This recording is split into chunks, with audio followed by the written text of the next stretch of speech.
숨쓰고 숨을 쉬고 있는 이것조차도 하나님의 은혜임을 알게 하심을 감사합니다.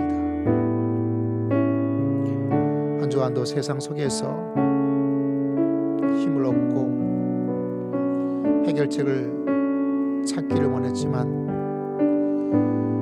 하나님 우리에게 주님만이 우리의 위로자가 되시고 주님만이 우리 평안이 되심을 고백합니다.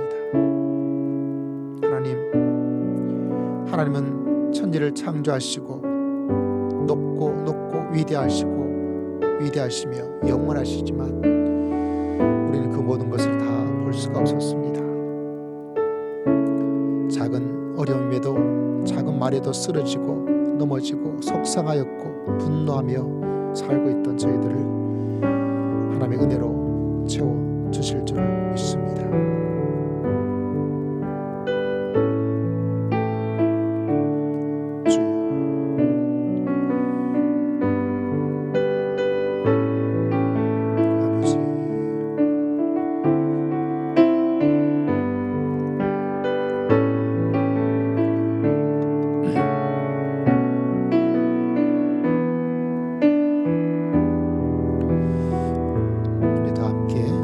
신앙으로 신앙을 고백드리도록 하겠습니다.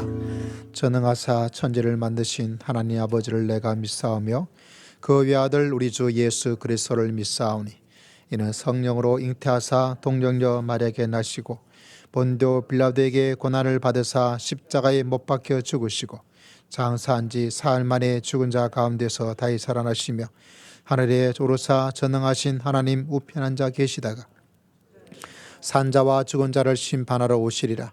성령을 믿사오며 거룩한 공예와 성도가 서로 교통하는 것과 죄를 사하여 주시는 것과 몸이 다시 사는 것과 영원히 사는 것을 믿사옵나이다. 아멘. 할렐루야. 우리 함께 찬송 드립니다. 찬송가 440장 우리 찬송 드리고요. 찬양 후에 우리를 대표해서 신옥희 권사님 하나님께 기도 드리도록 하겠습니다.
할렐루야. 온 우주 만물을 창조하신 거룩하시고 자비로우신 하나님, 여전히 우리를 거룩한 제단으로 부르시사 예배드리면 오직 하나님께만 영광 돌려드릴 수 있는 시간 주심에 감사드립니다.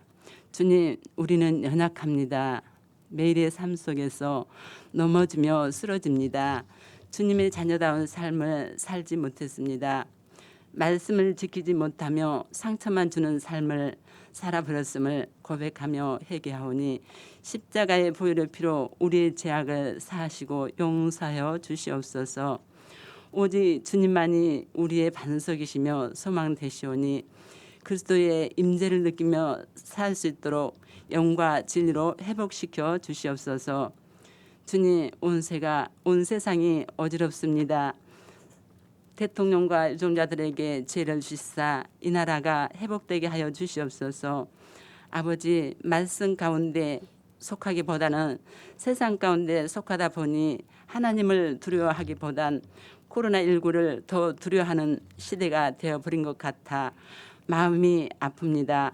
무엇이든지 능치 못함이 없으신 주님께서 속히 이 질병을 멸종시키시사 마음껏 하나님을 예배할수록 선한 길로만 이끌어 주시옵소서. 주님, 이 시대 가운데서도 복음 전하는 마음을 바라보시고 기뻐하여 주시고 죄인을 구원하러 오신 주님께서 마침내 구원받아야 할 백성들을 보내주시사 재단과 하나님 나라가 확정되어지기를 간구하오니 시간과 때가 참에 이루시옵소서. 주님, 흩어져 있는 성도님들의 가정과 사업장과 직장, 일터와 자녀들의 앞길이 더 윤택해지기를 원하며 군에 있는 자녀들 건강과 좋은 소식만 오가며 이모저모로 예배를 준비하는 손길들 하나님의 크신 축복과 건강, 직장을 회복시켜 주시옵소서. 특별히 중직자들 훈련 가운데 있사오니 성령 충만하여서 목사님의 사역을 잘 도우며 성도님들의 가정을 위하여 있는 곳에서 쉬지 않고 기도할 수 있는 마음이 더 굳건해지기를 간절한 마음으로 간구하며 말씀 전하실 목사님 성령의 두루마기의 옷을 입히셨사오니 영육이 강건하며 우리 성도님을 영과 진리로 세우시기에 조금도 부족함이 없도록 주님의 영권을 더하여 주시고 엘리야의 영광과 모세의 지도력을 더하시며 목회 사역을 마음껏 축복하여 주시옵소서. 주님, 말씀을 듣겠습니다. 들을 수 있는 귀가 열려지며 깨달을 수 있는 영을 더하여 주시사 말씀 지키며 순종하는 성도님의 삶이 될수록 주님께서 함께하여 주시옵소서. 모든 것을 주님께 의탁하며 우리를 구원해 주신 우리 주 예수 그리스도 이름 받들어 감사하며 기도합니다. 아멘.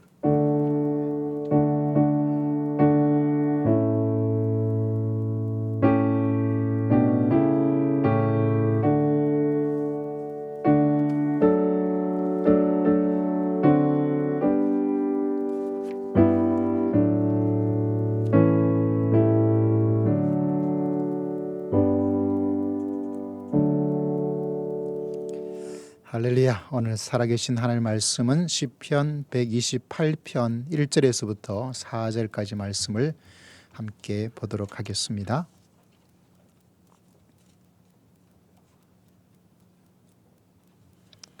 시편 128편 1절에서부터 4절까지 말씀 구약 성경 899면에 있습니다.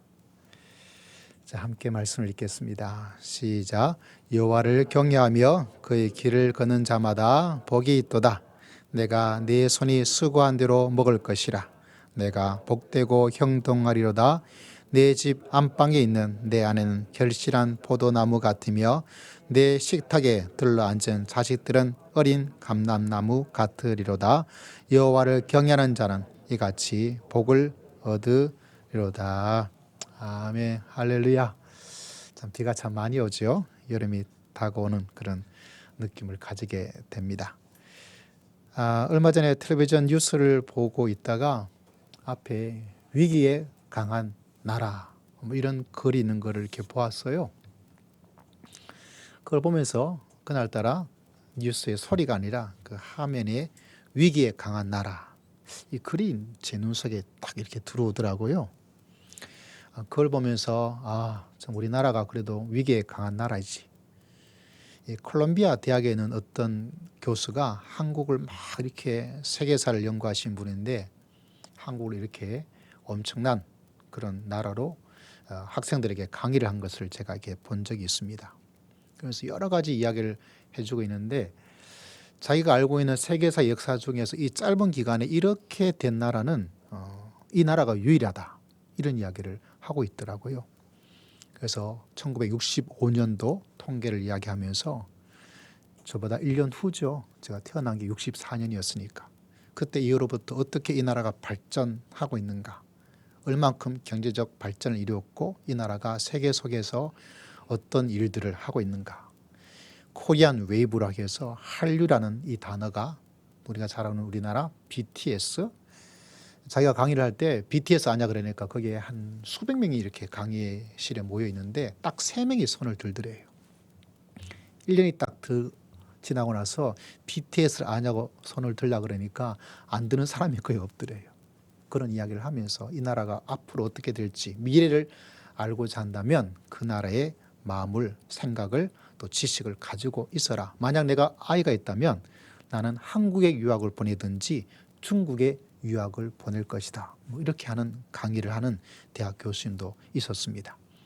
그런 여러 가지 것을 보더라도 참 우리나라가 지금 여러 가지 어려운 상황이 있지만 그래도 여러분 우리나라가 위기에 강한 나라다. 그 말에 저는 굉장히 동의를 할 것 같은, 또 하고 싶은, 또 할 수밖에 없는 그런 마음을 가지고 있었습니다. 위기라는 단어가 참 중요하고 또 위기에 강한, 그래서 오늘 말씀의 제목이 뭐죠? 위기에 강한 가정.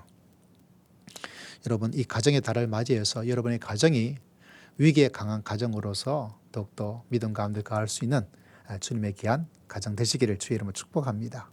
사실 우리 삶 속에 여러 가지 위기가 있잖아요. 작은 위기도 있고 또 큰 위기도 있고, 어떤 위기는 굉장히 짧아요. 금방 지나가는 위기도 있지만 어떤 위기는 좀 길어요. 몇 개월이 걸릴 수도 있고 1년이 걸릴 수도 있고, 또 위기의 종류도 참 다양합니다. 어떤 데는 건강의 위기가 다가와서 어려움을 겪기도 하고요. 재정의 위기가 다가와서 어려움을 겪기도 하고, 학교를 잘 보냈는데 갑자기 아이들이 무슨 일이 생겨서 어떤 일이 일어나기도 하고, 부모님 잘 지내고 있는데 어느 날 알고 보니까 엉망진창이 되어 있어서 산이 많이 중리 산이 뭐 이런 여러 가지 이야기가 다가오기도 하고, 알 수가 없습니다. 다양한 종류의 위기가 어떤 데는 1차, 2차, 3차, 완전 뭐 야구 게임도 아닌데 그렇게 다가올 때도 있기도 하고, 뭐 엄청난 일들이 있죠. 그 위기가 정말 작기도 하고 크기도 하고 짧기도 하고 길기도 하고 다양한 종류의 위기가 예상치 않은 가운데서 일어나서 우리를 힘들게 망하기도 하고 힘들게 그렇게 살게 만들기도 합니다. 오늘 말씀은 우리 삶 속에서 지금 이런 위기를 가지고 있다면 오늘 말씀을 통해서 위기의 해결책, 위기의 강한 가정으로 발돋움하고 거듭나는 하나님의 놀라운 축복을 하나님께서 여러분에게 베풀어 주실 줄을 믿습니다. 혹여나 지금 나는 아직까지 괜찮아 라고 마음에 생각을 하고 있다면 오늘 말씀을 마음속에 꼭꼭 씹어서 잘 기억하셨다가 언젠가 여러분 삶 속에 어렵고 힘든 위기가 닥쳐온다면 혹여나 이 말씀이 여러분을 새롭게 만들고 견디게 만들고 이기게 만들고 넘어설 수 있도록 하나님께서 이 말씀을 통해서 여러분에게 생명된 진리를 여러분 모두에게 깨닫게 하시고 기억나게 해주시고 하나님께서 축복하여 주실 줄을 믿습니다. 오늘 말씀은 그런 이야기 속에 이루어지고 있습니다. 위기에 강한 가정은 어떤 특징을 가지고 있을까? 모든 나라가 위기가 강한 나라가 아니에요. 위기에 취약한 나라가 있고 위기에 넘어지는 나라가 있고, 사실 알고 보니까 괜찮은 줄 알았는데 알고 보니까 껍데기만 그런 나라가 있고, 가정도 동일합니다. 그렇기 때문에 어떻게 해야 우리 삶 속에 다가오는 인생 속에 가정이든 회사든 교회든 위기가 있을 때 어떻게 하면 위기에 강한 그런 삶을 살아갈 수 있을까? 오늘 말씀은 한 가지를 이야기해 주고 있습니다. 오늘 말씀 속에서 어떤 대답을 들을 수가 있느냐? 오늘 말씀 읽었던 중에서 반복되는 단어가 한 가지가 있습니다. 첫 번째 128편 1절에 보니까 여호와를 뭐 한다 그랬죠? 경외하며. 또 반복되는 단어가 4절에 또 나타납니다. 여호와를 경외하는 자는 이같이 복을 얻을 것이다. 할렐루야.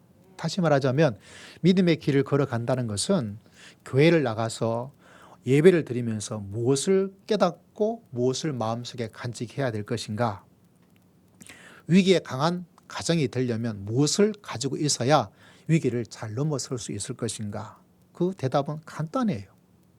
오늘 하나님께서 우리에게 말씀해 주고 있는 것은 내가 하나님을 경외한다면 위기에 강한 가정이 될 수가 있구나. 할렐루야. 근데 참 어렵고 어려운 것이 뭐냐면 저도 수백 번 성경 말씀을 읽고 오랜 기간 동안 그냥 공부만 신학교를 다니고 10년을 이렇게 했지만 제일 어려운 단어 가운데 하나가 뭐냐면 경외란 단어예요. 하나님을 두려워한다는 말도 나오기도 하고 하나님을 경외한다는 단어가 나오는데 여러분 물어보십시오. 여러분 스스로에게.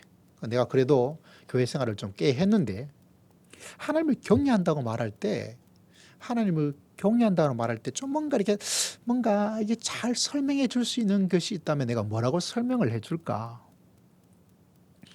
어떤 새 가족이 아니면 교회를 전혀 다니지 않았던 사람이 야, 너 교회 다닌다면서? 너 교회 다니지 얼마 되지? 야, 너 교회 뭐 직분 뭐라면서?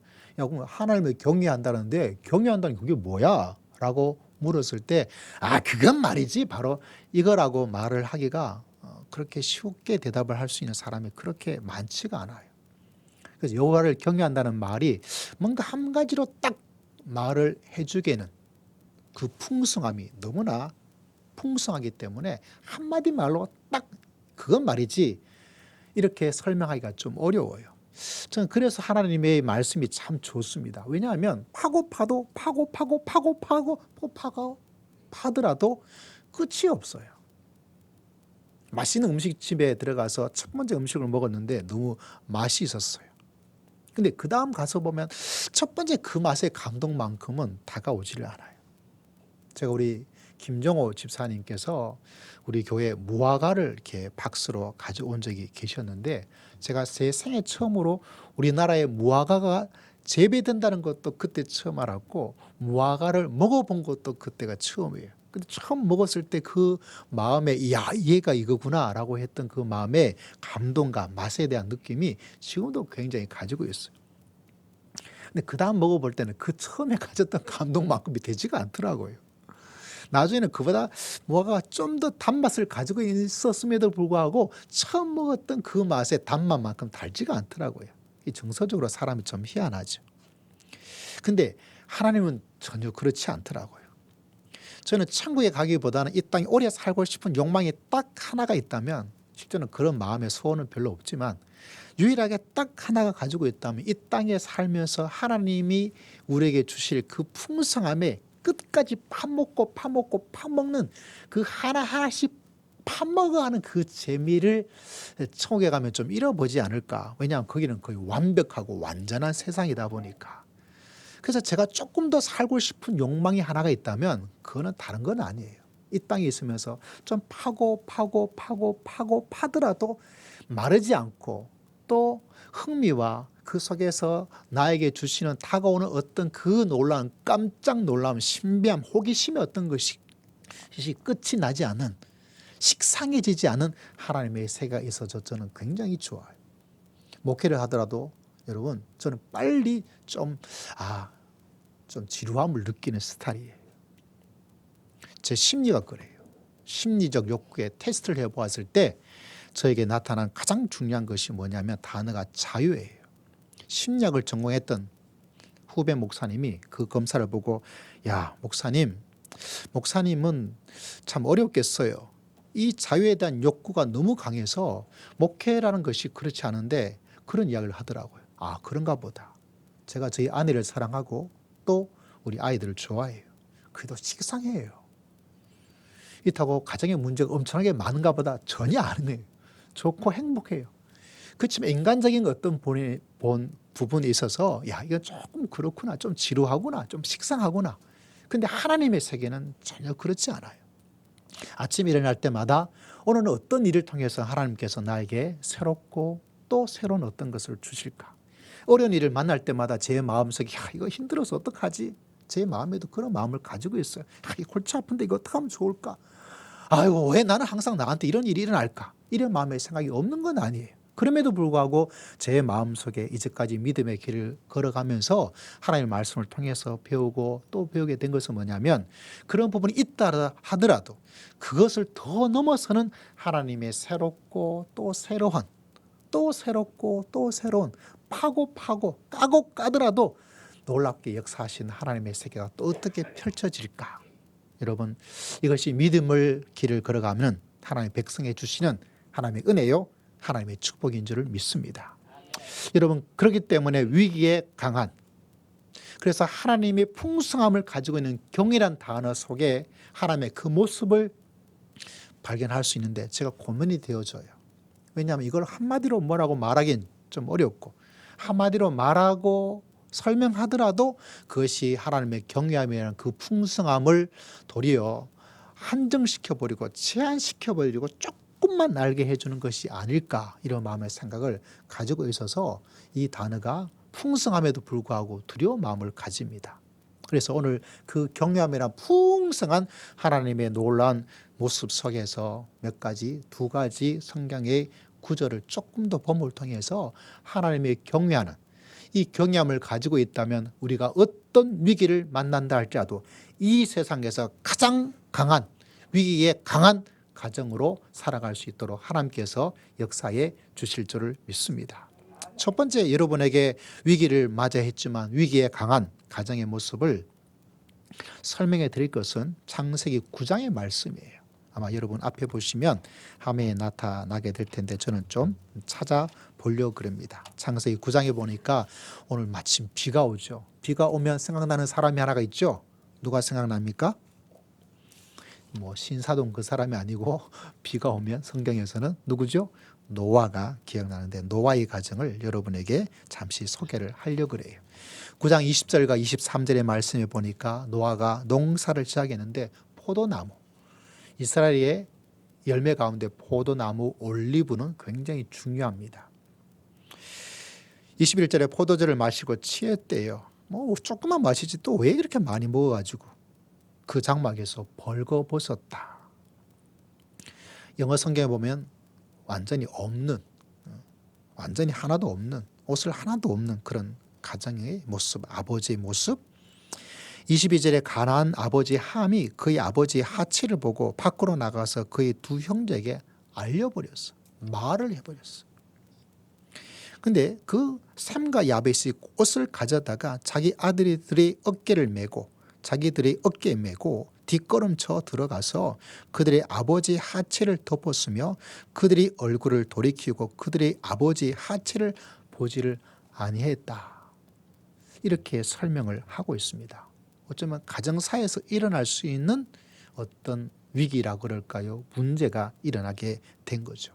술을 먹고, 아마 술 주정이라고 봐야 될까요? 옷을 탁 해버리고 그냥 추한 모습으로 자고 있는 그런 모습을 발견하게 됩니다. 이런 가정 가운데서 이 말씀은 우리에게 자세하게 설명을 해주고 있어요. 아들이 어떤 일을 하는지, 셈과 야벳은 어떻게 하고 있는지, 함과 다르게 해 나가고 있는 모습들, 그 아버지의 모습을 보지 않으려고 했고, 이 아버지의 모습을 보지 않고 아버지의 그 모습을 말도 하지 않으려고 했던 위기를 잘 넘어간 자녀의 모습을 발견하게 됩니다. 영어 성경에 보면 그 아버지의 모습을 커버해 주었다. 커버란 단어를 설명해 주었어요. 덮어준 거죠. 저는 이 단어가 참 의미가 있다고 생각되어집니다. 아담, 하와도 그 보스 몸이 되어졌을 때 어떻게 됩니까? 하나님께서 가죽옷으로 그 사람을 입혀주고 덮어주었어요.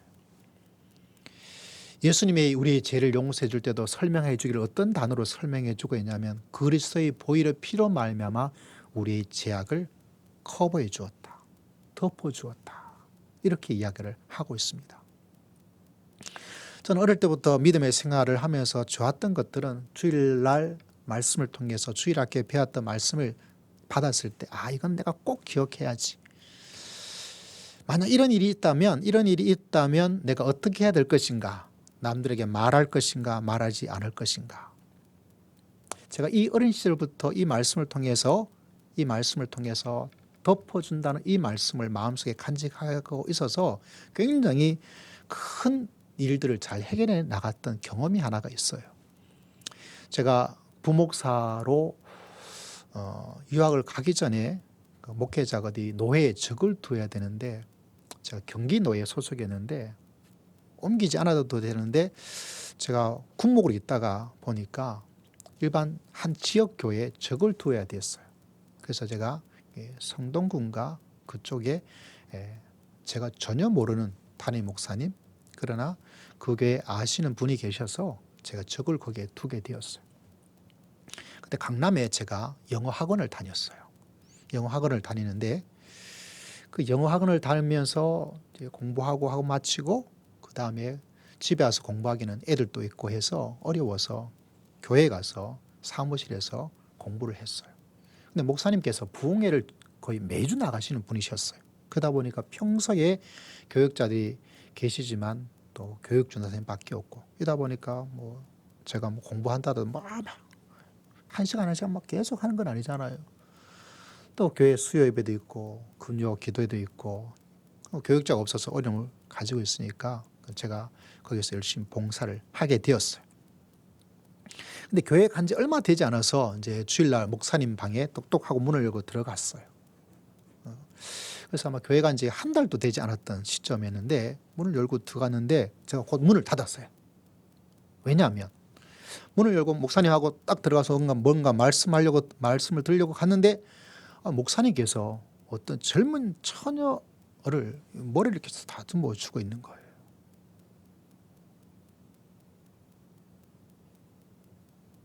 그 친밀함이 깜짝 놀랐어요. 제가 문을 열고 들어가서 하다가 그걸 보고 빨리 문을 닫고 왔는데 이게 뭐지?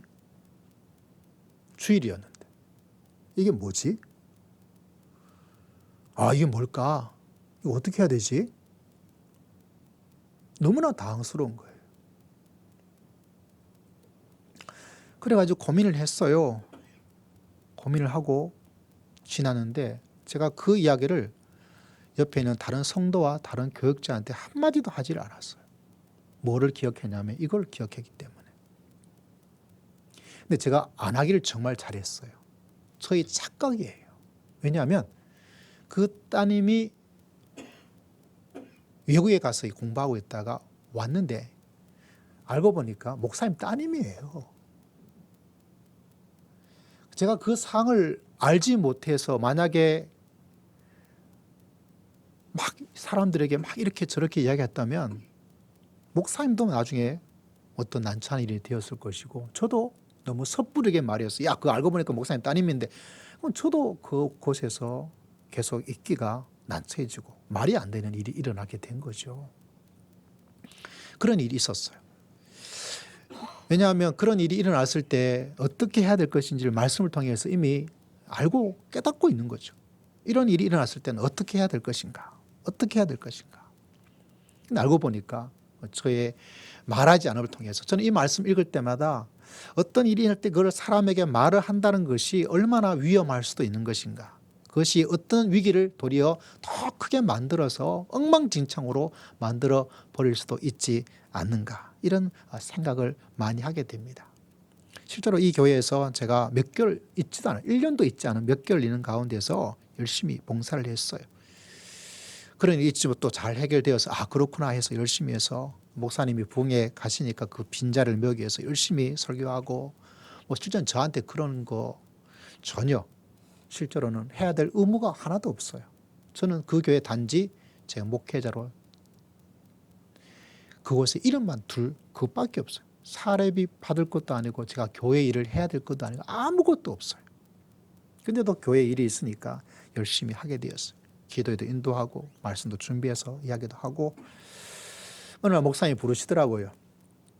야, 너 왜 이렇게 하는 거야? 그러더라고요.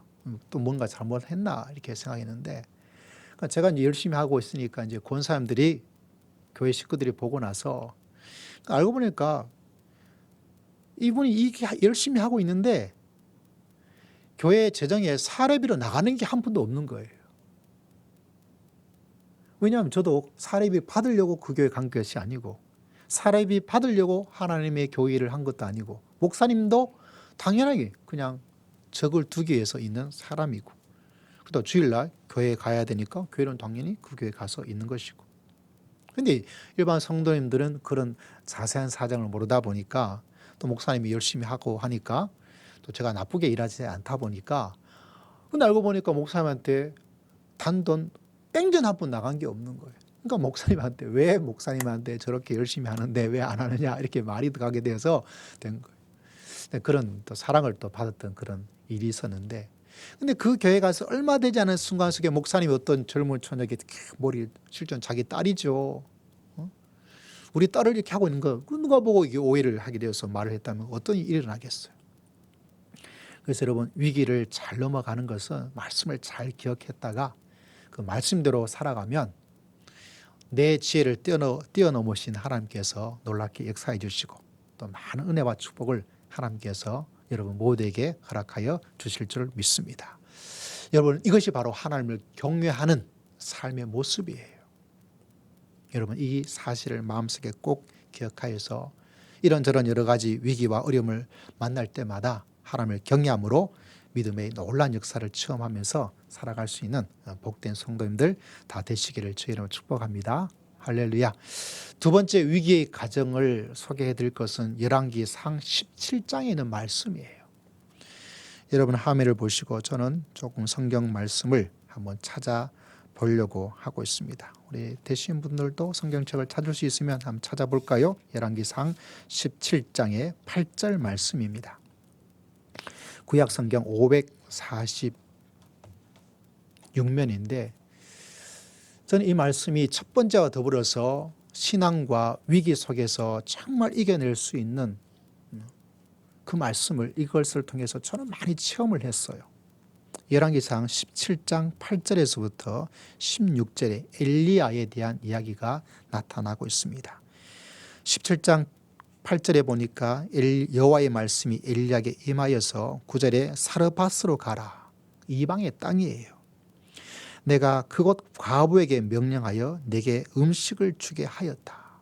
그 많은 이스라엘 지역도 아니고 참 과부에게 하나님께서 역사하는, 다시 말하자면 이 과부는 이미 하나님을 경외하면서 믿음의 길을 걸어가고 있는 하나님의 사람이죠. 10절에 보니까 일어나서 사르밧으로 가서 보니까 성문에 이를 때 한 과부가 그곳에 나뭇가지를 이렇게 줍고 있었어요. 나뭇가지를. 그래서 부른 거죠. 아줌마 이렇게 이야기하게 된 거죠.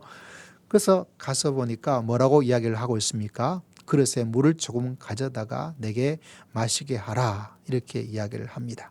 11절에 그가 가지러 갈 때 엘리야가 그를 불러 이르되 청하건대 내 손에 떡 한 조각을 가지고 와라.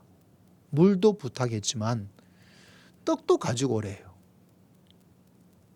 근데 문제는 뭐냐면 12절입니다. 그가 이르되 당신의 하나님 여호와께서 살아계심을 두고 맹세하노니 나는 떡이 없어요. 떡을 가져오라 하지만 줄 떡이 없어요. 다만 통에 가루 한 움큼과 병에 기름 조금밖에 없어요. 다시 말하면 대접할 만큼의 떡을 가지고 있지 않아요. 지금 있는 것은 조금, 그리고 식용유 2방울 그밖에 없어요. 그러면서 말하기를 뭐라고 말하고 있습니까? 내가 나뭇가지 2를 주어다가 나와 내 아들을 위하여, 그러니까 아들 하나가 있는 거죠. 음식을 만들어 먹고 그 후에는 뭐 한다고 그래요? 죽으리라. 다시 말하자면 이 가정에 남아있는 것이 조금, 다시 말하자면 빈대떡 하나 부쳐 먹을 수 있는 밀가루 조금, 물을 얼마큼 넣었을지 짐작하시겠죠. 물을 왕창 넣어가지고 그 마지막 음식을 먹고 뭐 하겠다는 거예요? 이제는 먹을 것이 없어가지고 죽을 것이다. 이렇게 생각하고 있는 사실인데 뭐라고 말합니까? 이 사람에게 떡을 가져오래. 이 얌체 같은 이 엘리야가 있어요. 못된 엘리야예요. 이 가정은 남아있는 것이 조금 돼 있어가지고 이게 먹으면 다 없어지고 이제는 뭐 해야 돼요? 죽는 것 외에는 생각할 수가 없습니다. 왜냐하면 17장 7절에 보니까 땅에 비가 내리지 않았습니다. 지금이야 우리가 해외에서 농산물 부족하면 수입하죠. 요새 대파 한 단이 얼마예요? 대파 한 단이 뭐 5,000원, 9,000원 뭐 금파가 되는 시절에. 왜? 농작물에 비가 오지 않으면 그런 영향을 미치고 가정 경제에 영향을 미치고 해외에서 수입하고. 그러나 이 당시에는 그러지 않습니다. 비가 오지 않으면 한 나라의 국가 경제가, 마치 지금 우리나라에 반도체가 팔리지 않고 현대차가 팔리지 않고 그 여파는 국가 경제에 치명적입니다. 한 나라의 농사가 안 되어진다는 것은 얼마나 많은 재앙을 국가와 가정에 주는지 알 수 없는 시대에 살고 있었습니다. 그러니까 이 사람들도 어떻게 해결해 나갈 수가 없어요. 그런데 이 엘리야가, 이 얌체 같은 선지자가 뭐라고 말하고 있습니까? 물이야. 여러분, 가물 때 물도 귀해요. 얼마나 귀한데 물을 가지고 오래요.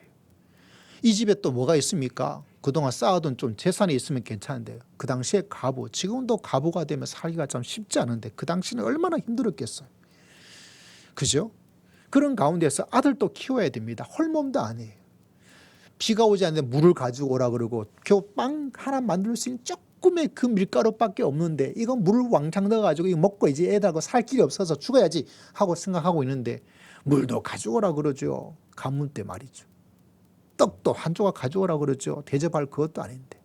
이런 가운데서 있습니다. 그런데 하나님께서 뭐라고 이야기를 하고 있습니까? 일리야가 그에게 이르되 두려워하지 말고 가서 내 말대로 하려니와 먼저 그것으로 나를 위하여 작은 떡 한 개를 만들어 내게로 가져오고 그 후에 너와 내 아들을 위하여 만들라. 만들 게 있어야 만들죠. 만들 게 있어야 만들지. 선지자한테 줘버리면 마지막 먹을 그것도 없어지는데 왜 이렇게 무식한 이야기를 하는지 엘리야가 이상해요. 그런데 14절에 이스라엘 하나님 여호와의 말씀이 나 여호와가 비를 지면에 내리는 날까지 그 통에 가루가 떨어지지 아니하고 그 병에 기름이 없어지지 아니할 것이다. 할렐루야. 15절에 그가 가서 엘리야의 말대로 하였더니 그가 엘리야와 그의 식구가 여러 말 먹었으나 여호와께서 엘리야를 통하여 하신 말씀같이 통의 가루가 떨어지지 아니하고 병에 기름이 없어지지 아니하리라. 할렐루야.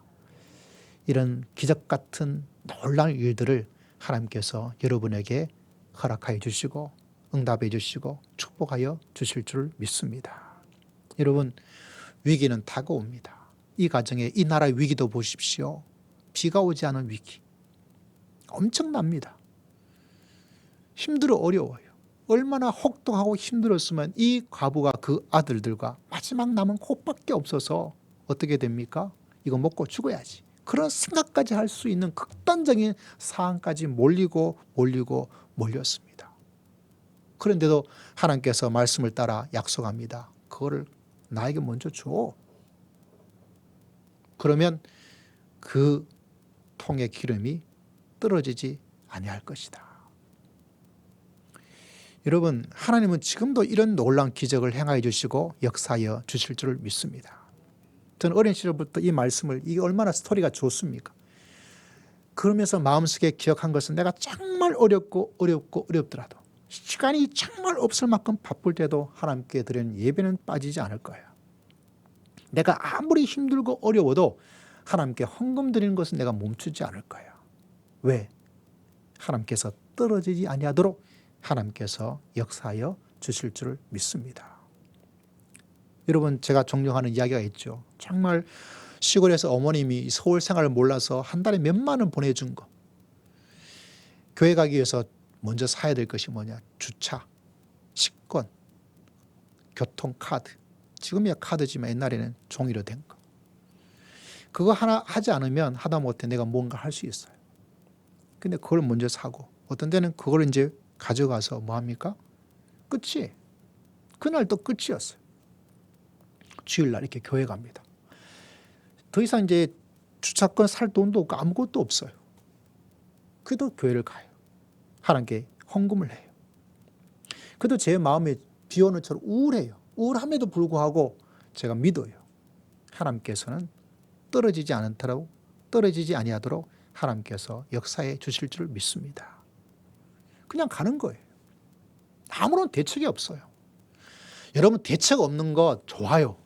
내가 대책이 없을 때 하나님께서 책임지고 대책을 마련해 주실 줄 믿습니다. 그것을 위기로 이겨내는 것, 그것이 위기에 강한 인생을 살아가는 법칙입니다.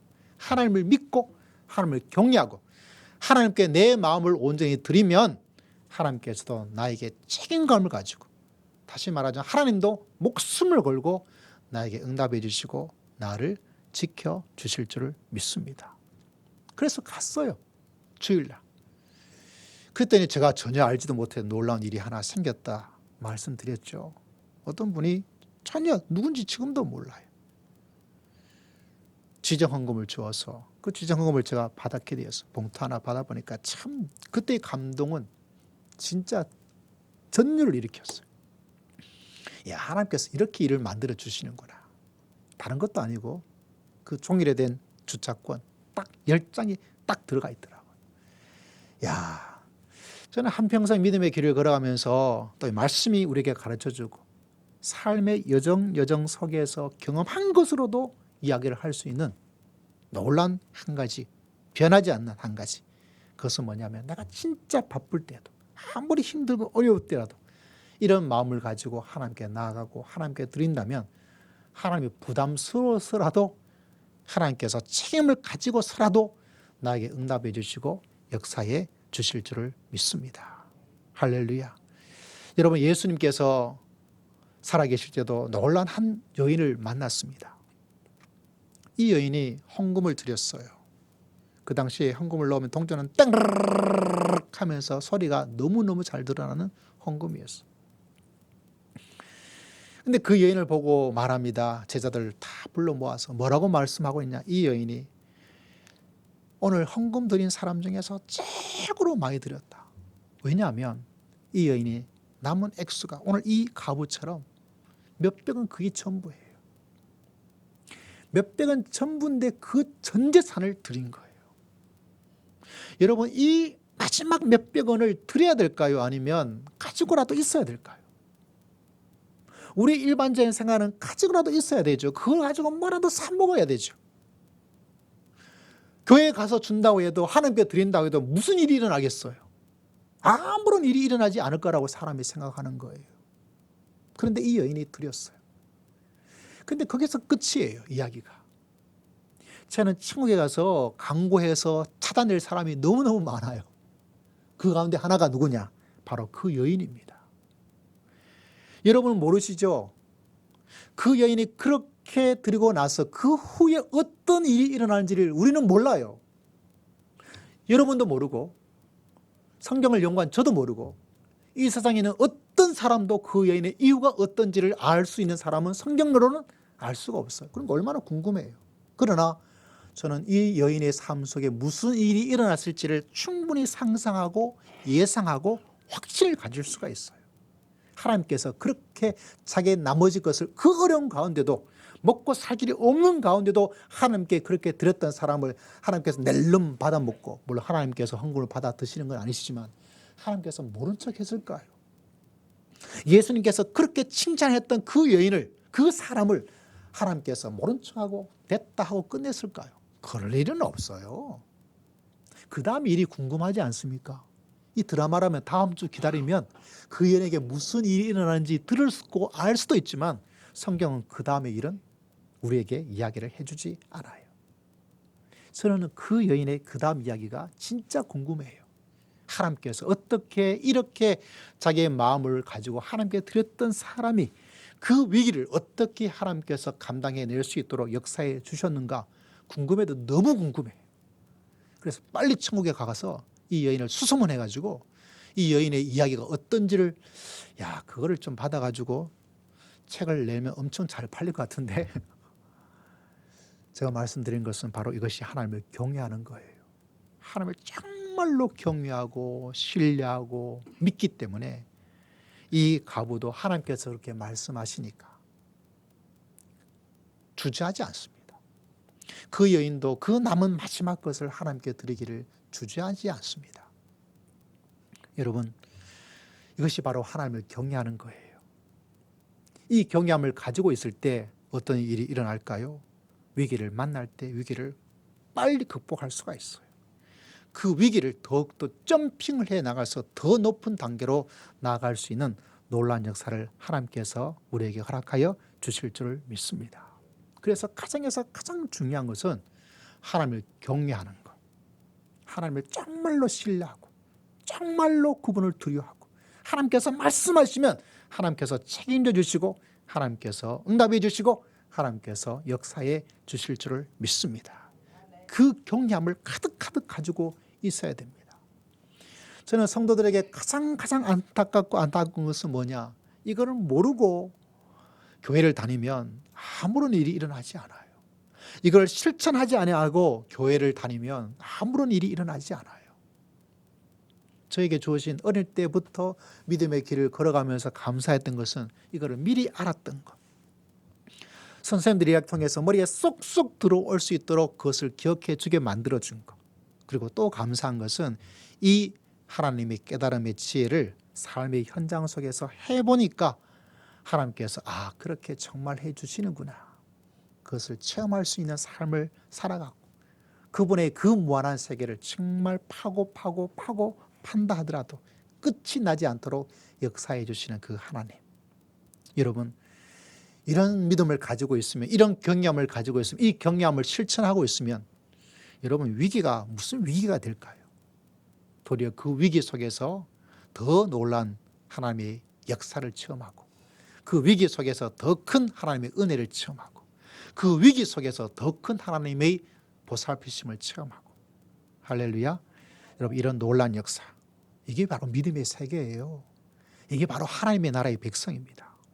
이 나라에, 이 세상에서 가장 강한 나라는 여러분 강대국은 하나님의 나라예요. 이 세상에서 가장 위대한 통치자, 그분은 바로 하나님이십니다. 그분을 신뢰하고 그분을 따라가는 그곳에, 이 경외함을 가지고 나아가는 곳에 하나님께서는 놀라운 역사를 풍성하게 여러분 우리 모두에게 허락해 주시고 역사해 주실 줄을 믿습니다. 진짜 위기는 뭐냐? 우리에게 일어나는 삶의 위기는 하나도 위기가 아니에요. 진짜 성도의 위기는 내 삶 속에 경외함이 없는 것이, 알지만 행동으로 실천하지 않는 것이 진짜 위기예요. 일반적인 세상 사람들은 그게 전부기 때문에, 하나님이 계시지 않았기 때문에 그 위기일 수밖에 없어요. 그러나 정말 하나님의 성도에게 위기는 여러분 코로나는 위기도 아니에요. IMF도 위기가 아니에요. 정말 우리들에게 성도들에게 위기는 무엇일까요? 내가 하나님을 경외하지 않은 것이 위기입니다. 이게 위기예요. 이 말씀을 알고 있음에도 불구하고 그 말씀대로 한번 행동으로 하지 않는 것이 진짜 나에게 위기입니다. 여러분 이 말씀을 통해서 오늘 말씀의 구절이 얼마나 좋습니까?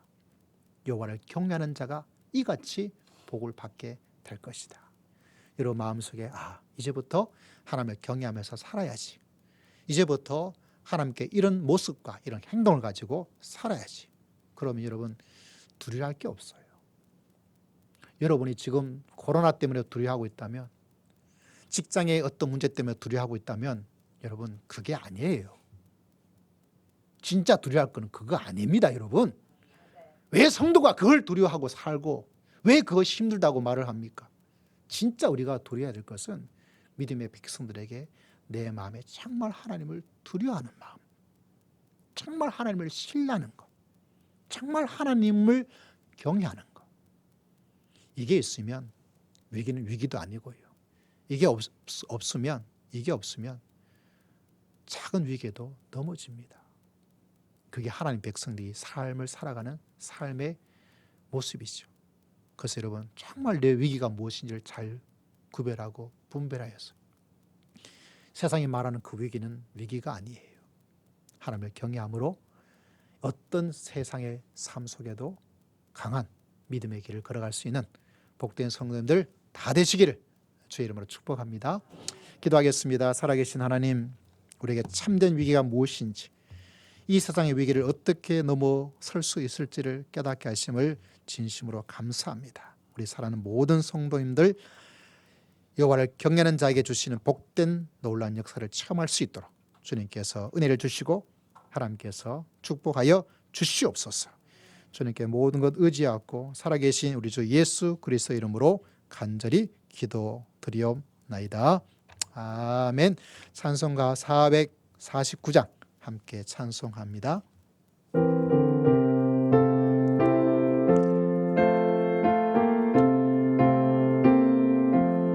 예수 따라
어려운 가운데서 우리의 삶을 항상 지켜주시고 우리보다 우리를 더 염려와 걱정과 사랑으로 품어주시는 하나님을 경배하며 우리의 믿음을, 우리들의 확신을 예물을 통하여 하나님께 예배하며 경배하며 나아갑니다. 성기를 그 예배를 주님께서 받으시고 하나님께서 약속하신 하나님의 은혜와 은총으로 믿음의 길을 걸어가기에 부족함이 없도록, 어떤 위기가 오더라도 무너지지 않고 도리어 그 속에 강하여 승리하는 삶을 살기에 부족함이 없도록 하나님께서 역사해 주시고 축복하여 주실 줄을 믿습니다. 11절을 통해서 우리 인생을 하나님의 것임을 선포하며 하나님께 고백하며 나아가는 믿음의 귀한 고백을 주님께서 기억하시고 하나님께서 약속하신 흔들어 넘치는 11조의 축복을 체험하는 믿음의 백성 다 될 수 있도록 은혜를 더디피어 주실 줄을 믿습니다. 주의 몸된 미래의 교회를 바라보며 아버지 하나님 건축의 귀한 예물을 올려드리는 귀한 믿음을 기억하시고 그 마음에 하나님의 성전이 흘러넘치는 성령으로 가득 차게 하시고 우리에게 주신 사명을 잘 감당할 수 있는 예배가 성전이 또 건축되어 줄 수 있도록 은혜를 더디피어 주실 줄을 믿습니다. 범사에 감사는 감사의 고백을 주님께서 받으시고 그 속에 풍부한 신비한 일들을 체험하기에 부족함이 없도록 은혜를 더디피어 주실 줄을 믿습니다. 하나님께 감사의 제목은 기록하지 않았지만 감사하는 마음으로 고백들은 믿음의 귀한 고백을 주님께서 일일이 다 기억하여 주시고 한량없는 하나님의 은혜와 은총으로 역사하여 주실 줄을 믿습니다. 하나님께 기도하며 특별히 금식하며 하나님께 메어 달리고 또 메어 달리는 기도의 제목과 예물을 주님께서 특별히 기억하시고 하나님께 간절한 마음으로 의지하여 싸우니 하나님께 신뢰하는 자에게, 하나님을 경외하는 자에게 주시는 복된 역사를 체험하기에 부족함이 없도록 하나님께서 은혜를 더디피어 주실 줄을 믿습니다. 하나님께 10의 1조와 더불어 귀한 예물 감사를 통하여 또 건축의 예물을 통하여 주일의 귀한 예물을 통하여 하나님께 믿음의 귀한 고백을 드리는 심령을 주님께서 특별히 기억하시고 하나님 아버지 어떤 위기가 있더라도 빨리 끝날 수 있도록 도와주시고 어떤 종류의 위기가 있더라도 모든 위기를 이겨낼 수 있는 믿음의 귀한 삶을 살 수 있도록 하나님께서 이끌어 주시고 지켜주시고 보호해 주시고 축복하여 주실 줄을 믿습니다. 하나님 아버지 우리 사랑하는 성도들의 삶의 모습을 일일이 아시오니 주님께서 특별히 기억하시고 특별히 가정의 달을 맞이해서 가정의 크고 작은 일들 필요한 것들을 하나님께서 모르시는 것이 없는 줄 아오니 하나님께서 붙잡아 주시고 응답하여 주시고 주님께서 가득가득 응답하여 주시는 축복된 백성 하나님을 경외하는 가정 다 될 수 있도록 은혜를 더디피어 주실 줄을 믿습니다. 주님께 모든 것 의지하고 감사드리오며 살아계신 우리 주 예수 그리스도의 이름으로 간절히 기도드리옵나이다.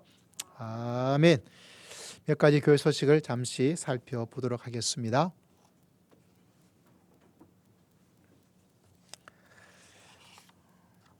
네, 지난주 안식 주간 통해서 잘 안식을 가졌습니다. 감사드리고 특별히 저희 당진에 저희 처가댁 처제 가정이 있어서 좋은 시간을 가지고 1박 2일 정도 쉬다가 이렇게 올라왔습니다. 감사드리고요.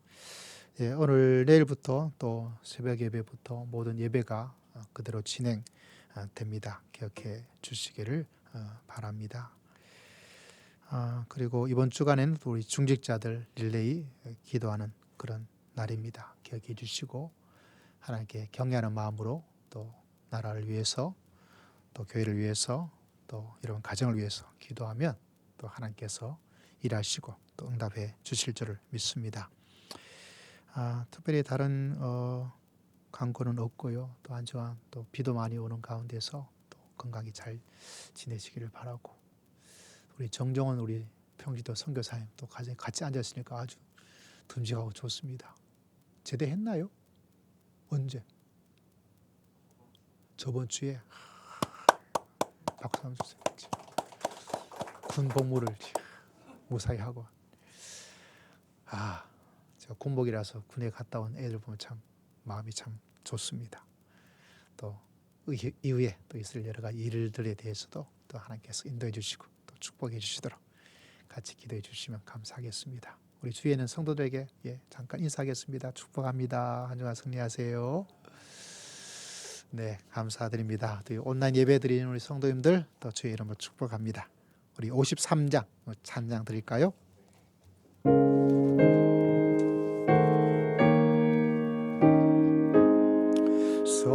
성전을 떠나가게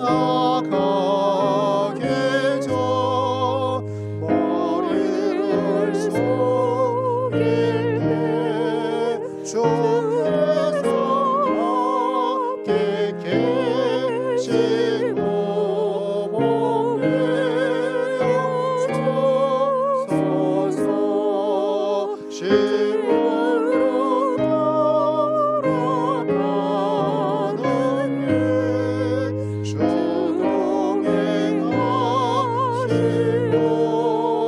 내 몸에 낸 시선을 다 지켜주소서 거룩한 날이 다가고 저녁이 되도록 주의 마음 밑에서 늘 계시옵소서. 아멘. 우리 잠시 자리에 일어나셔서 결단과 헌신의 기도를 하나님께 드리시길 바랍니다. 한 주의 삶에 이 말씀 붙잡고 이 말씀에 순종하고 이 말씀을 의지하며 믿음의 길을 걸어가겠습니다.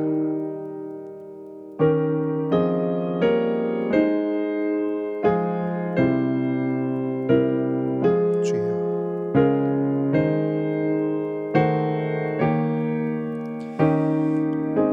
기도드리겠습니다. 하나님 아버지, 이 한 주간도 주님을 경외하며 살기에 부족함이 없도록 인도하여 주시옵소서.